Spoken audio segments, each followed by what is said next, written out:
不过看了一会儿，蓝启仁便知道魏无羡所说的挑战心理极限是何意了。他额头青筋暴跳，气喘得比平时粗重了不少，胡子跟着一颤一颤的要飞起来。他看到了什么？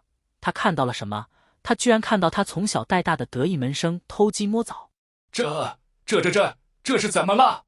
这是要气死老夫吗？胸中一股业火狂飙，血气直冲头顶，带动着全身都跟着颤抖。蓝启仁怒道：魏婴！话还没说完，便被突如其来的大笑声打断了。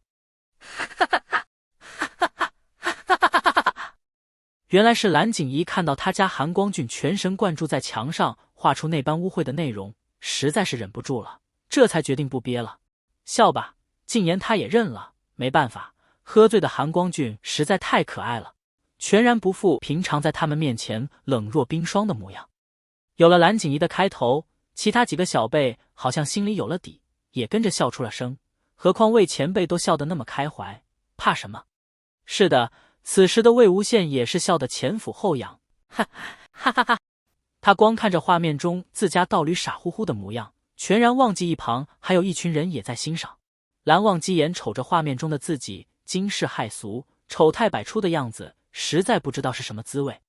他没有丝毫印象，完全就像是在看陌生人的故事，只是这个陌生人长着和他一样的脸。再看到身边这个罪魁祸首，蓝忘机还真是怎么都生不起气来。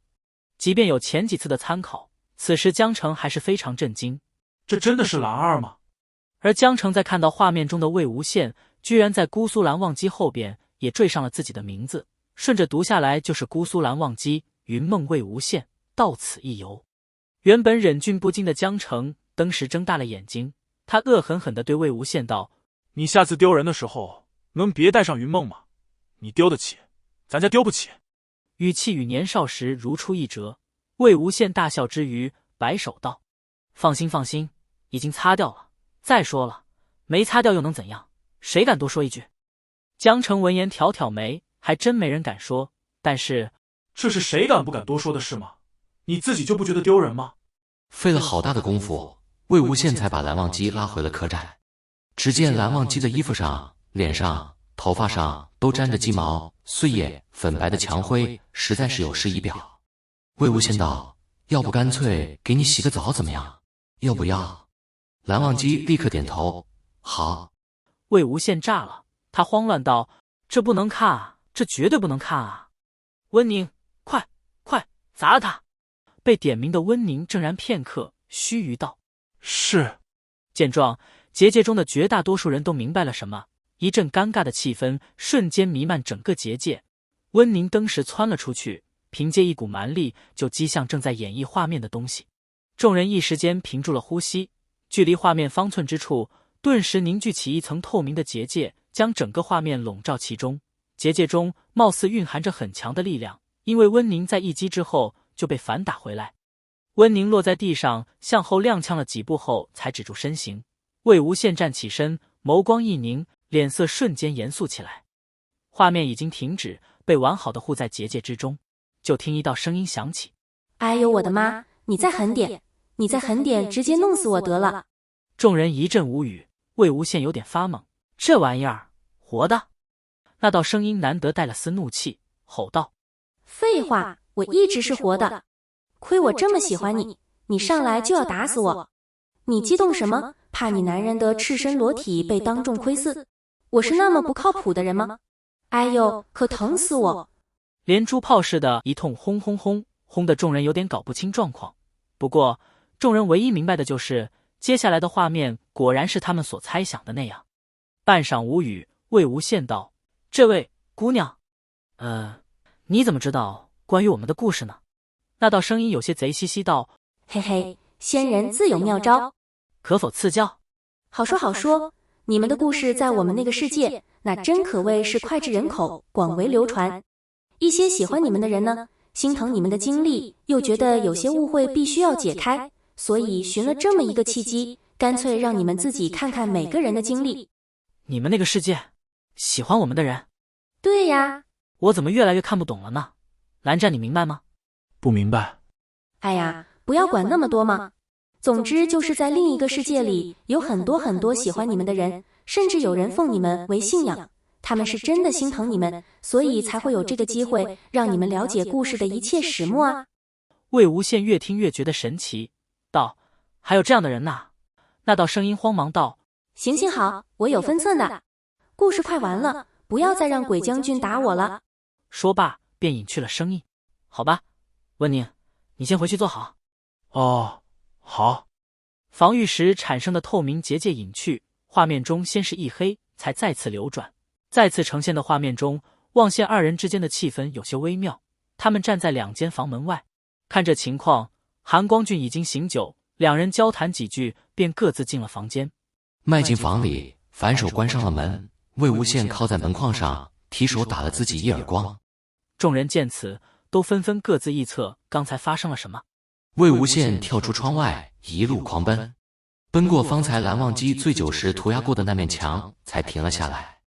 众人先是看到夷陵老祖用指尖恋恋不舍地在蓝忘机的名字上描摹，那模样要多深情就有多深情。接着看到灰头土脸的鬼将军竟然拿着小锉刀在铲平墙上的涂鸦痕迹，这画面看着莫名有些滑稽。魏无羡越想越是颓丧郁结，无处发泄的焦灼最终化为满腔怒火。他道：“妈的，温宁，走，找晦气去。”金陵知道接下来的事，有些担心自家那暴脾气的舅舅会发火，又往爹娘身边贴近了些。夜深人静，观音庙大门紧闭，二人小心翼翼攀墙上行，隐在一尊岩兽之后，这才探头往庭院里看去。观音庙内灯火通明，站满了人。站在庭院中央的那个白衣人是蓝曦臣。画面外的蓝曦臣深深叹了口气，终是要面对的。正在此时，观音庙外的长街尽头传来一阵犬吠之声，犬吠之中又响起了一个清朗的少年声音，斥道：“仙子，给我闭嘴！你到底要带我去哪？”这孩子怎么这么不让人省心？江澄怒视金陵，碍于结界中闲杂人等太多，他不好发作，只是眼中的火苗熊熊燃起。金陵缩了缩脖子，尽可能躲在江厌离身后。不出意外的，因金陵的出现，魏无羡的踪迹也暴露了。夷陵老祖很光荣的被俘虏了，金陵也没能逃脱。魏无羡头疼道：“你这孩子，这么晚一个人带着狗到这里来干什么？”随着空间的声音解说，魏无羡此时才知道，那晚莲花误后，金陵因担心他四处找他，还为了他跟江澄发脾气。魏无羡心头一暖，道：“阿陵果然是亲外甥啊。”闻言，江澄瞥了他一眼，咬牙道：“是啊，还真亲。”金陵偷偷望了望不远处的金光瑶，心中情绪还是很复杂。就见画面中魏无羡、蓝曦臣和金陵三个俘虏老老实实的站在一边。蓝曦臣道：“魏公子，既然忘机在附近，为什么没有和你在一起？”魏无羡道：“今晚我睡不着，到客栈外来走走。韩光君住另一间房，他不知道我出来了。”金光瑶却奇怪了：“你们住两间房？”看到这里，蓝启仁叹了一口气：“魏公子，当年那一晚，你祭出阴虎符，杀够了信之后，却也已是强弩之末。忘机情况比您好不了多少，也是勉励之称。”众人随着蓝曦臣的话语，回忆起了多年之前夷陵老祖血洗不夜天的场面。当时在场已没有多少人还能清醒，我也几乎动弹不得，只能眼睁睁看着凌厉分明、快耗至枯竭的忘机一拐一瘸地追上你，把你抓起来就带上碧尘，一起御剑离去。画面转到一个阴暗的山洞内，魏无羡背靠石壁，勉强撑着身子坐起来，瞳孔涣散，口中断断续续发出喃喃低语，仔细听去，却是在叫师姐。蓝忘机蹲在他身边，握着他的手为他输送灵力，全然不顾自己的一身伤。魏婴，庭前的玉兰花开了，你随我回云深不知处吧。魏无羡意识不清，轻声道：“滚！”魏婴，你当年赠予我的2只兔子，现在也长大了，我们回去看看吧。滚！魏婴，鬼道损身损心性，你跟我回云深不知处，我会护着你。滚！蓝忘机的眼里已经晕了泪。喂，忘机，你这是在干什么？一道呵斥声在山洞响起，蓝忘机闭上了眼，终于还是找来了。蓝忘机站起身，面对自家的诸位长辈，目光一片清明。忘机你这是做什么？如今这魏无羡已是百家公敌，人人得而诛之，你这是干什么？铁了心要同他沆瀣一气？你何时变得如此善恶不分，这么执迷不悟？从小我对你的教导都被你吃下去了。蓝启仁对这个他一手较大并一直引以为傲的侄子失望透了。面对这通呵斥，蓝忘机垂眸不语。蓝启仁痛心疾首道：你最好现在就给我一个合理的解释。蓝忘机道：没什么好解释的，就是这样。